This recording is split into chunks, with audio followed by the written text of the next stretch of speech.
Sir, रूपा हत्याकांड में लगातार पुलिस केस में लिपापोती कर रही है। इस चीज़ को लेकर के भीम आर्मी और आज़ाद समाज पार्टी का क्या स्टैंड है? देखिए, स्टैंड हमेशा आज़ाद समाज पार्टी कांशीराम का हाँ हाँ हाँ। हमेशा क्लियर रहता है हर मजलूम के साथ। जो भी बहुजन परिवार है, जो 85 परिवार है, जो अनुसूचित जाति, जनजाति, पिछड़ा, मुस्लिम, सिख, बौद्ध, उन सब के परिवार के अत्याचार शोषण के खिलाफ आज़ाद समाज पार्टी खड़ी रहती है। पहले तो पुलिस ने जो बयान दिया वो सकारात्मक था, और जो एफआईआर देखा तो लगा कि पुलिस और सरकार निष्पक्ष काम कर रही है। लेकिन कुछ दिनों के बाद लगातार एसपी के जब मैं बयान देख रहा था तो उसमें लगातार ये देखा गया कि प्रशासन दबाव में सरकार के आकर और विपक्ष के दबाव में आकर वो कातिलों को, हत्यारों को बचाना चाहती है। जब पुलिस खुद ही अपने बयान में ये कहती है कि डॉग स्क्वाड उसके घर तक खुद ही पहुंचा, उस हथियार उसके घर से बरामद हुए, जिस्म पे 50 निशान थे खुरपी से वार के, उसके बाद पुलिस कहती है कि ये प्रेम प्रसंग का मामला है, कैरेक्टर असैसिनेशन भी कर रही है। एक 14 साल की बच्ची की हत्या हुई है और एक एसपी जैसा जिम्मेदार व्यक्ति ये कहता है कि फ़ोन पे दोनों की बातें होती रही हैं। तो जिस तरह से बच्ची को बदनाम भी किया जा रहा है, सरकार मुझे नहीं लगता है कि दोषियों को फांसी पे चढ़ाने के मूड में है। मैं किसी जाति विशेष के ख़िलाफ़ में नहीं हूँ। हत्यारा हत्यारा होता है और हत्यारों को सरकार बचाना चाहती है। इसलिए मैं लगातार अपील कर रहा हूँ कि बहन रूपा को बिहार सरकार के द्वारा इंसाफ नहीं मिल सकता। आज के दिन में जब साइंस इतना डेवलप है कि 1000 साल पहले की मम्मी अगर निकल आए तो उसकी डेट ऑफ बर्थ निकाली जा सकती है। ऐसे में एक स्कूल के प्रमाण पत्र को दिखाकर उसको 14 वर्ष से 19 साल वर्ष को साबित करने में लगी है।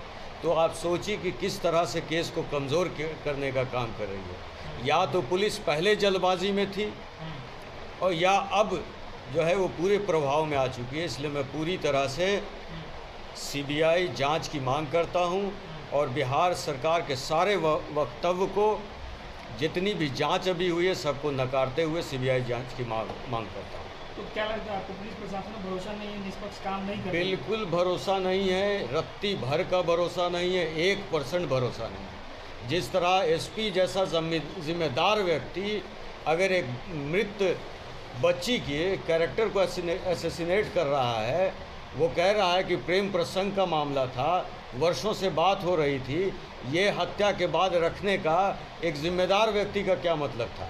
इसका मतलब ये था कि जो बिहार में आक्रोश था लोगों के बीच में, उस आक्रोश को ख़त्म करके एक मरी हुई बच्ची के कैरेक्टर पे उंगली उठा रहा है। तो मतलब उसकी उम्र का, उसके माता पिता कह रहे थे कि 14 साल है, अब ये बता रहे 19 साल की, 14 साल उसके माता पिता। देखिए, पॉक्सो हटाना चाहते हैं ताकि अपराधी का बेल आसानी से हो जाए। ये जो पढ़े लिखे शिक्षित समाज है वो पूरी तरह समझ रही है। इसीलिए मैं कह रहा हूँ कि मुजफ्फरपुर प्रशासन सरकार के और विपक्ष के दोनों के दबाव में है। ये दोनों अंदर से मिलकर अपराधी को बचाना चाहते हैं। क्या करेंगे फिर इसके लिए? न्याय मिलेगा रूपा को? सीबीआई जांच के लिए निरंतर हम लोग आवाज़ उठाते रहेंगे और जब तक सीबीआई जांच बिहार सरकार रिकमेंड नहीं करती है, हम आंदोलित रहेंगे। आपने देखा होगा कि ट्विटर ट्रेंड भी चला था। अब मैं 11 की, चूँकि दिल्ली में हमारा महाआंदोलन है, उसके बाद से धरना और प्रदर्शन शुरू होगा। जब तक सीबीआई जांच नहीं होगी और बहन रूपा को इंसाफ नहीं होगा, भीम आर्मी और आज़ाद समाज पार्टी में जितने उनके भाई हैं वो सब डट कर खड़े रहेंगे। मुजफ्फरपुर घटना में गोल्डन दास भी गए थे न्याय के लिए, वहाँ लाठी चली, गोल्डन दास को गिरफ्तार किया गया। तो गोल्डन दास के बारे में लोगों का सवाल था कि इस पर कोई दलित जो संगठन है, पार्टियाँ हैं, जो नेता हैं, वो बोलते नहीं हैं गोल्डन दास के बारे में, क्योंकि गोल्डन दास को दलितों की लड़ाई लड़ा, बहुजनों की लड़ाई लड़ा। तो आपका क्या इस पे स्टैंड है गोल्डन दास? गोल्डन दास जी से सहानुभूति है मेरी। उन्होंने हमेशा पर्दे के पीछे कहा कि मैं भीम आर्मी का हूँ और जब प्रशासन पहुंची तो उन्होंने ये कहा कि हम भीम आर्मी से नहीं, बहुजन आर्मी से। तो पहले उनको संगठन पे अपने काम करना चाहिए था। संगठन उनका कमज़ोर है। आप देखें कि वो जेल गए तो उनके लिए कोई धरना प्रदर्शन या कोई आवाज़ पूरे बिहार के किसी एक उनके गृह जिला से भी नहीं थी। लेकिन फिर भी समाज के हर व्यक्ति के साथ हम खड़े हैं।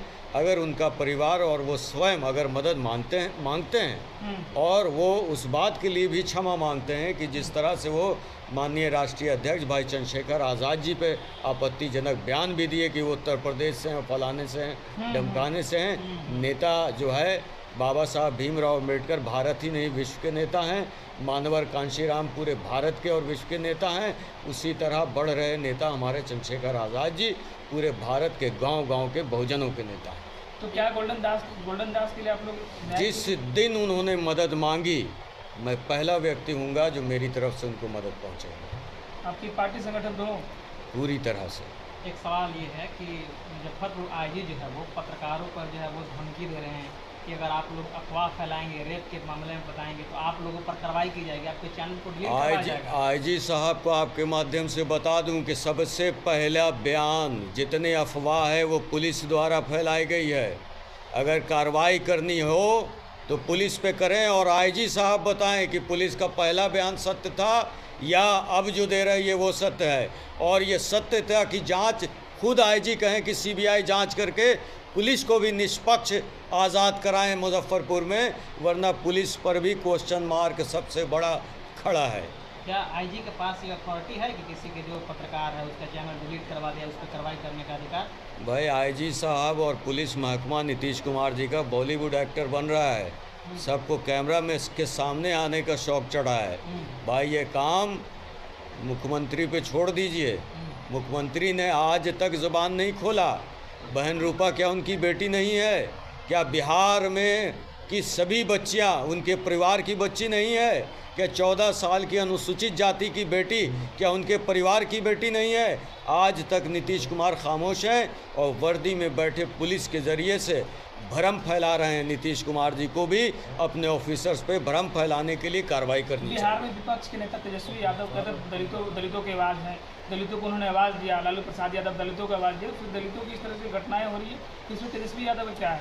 नीतीश कुमार और तेजस्वी यादव दोनों ऐसे सलाहकारों के बीच में फंस गए हैं कि उनकी ज़बान नहीं खुल पा रही है। दोनों नेता सबसे पहले अपने सलाहकार बदल लें और जनता से डायरेक्ट संपर्क में आए, तभी तेजस्वी यादव का भला हो सकता है।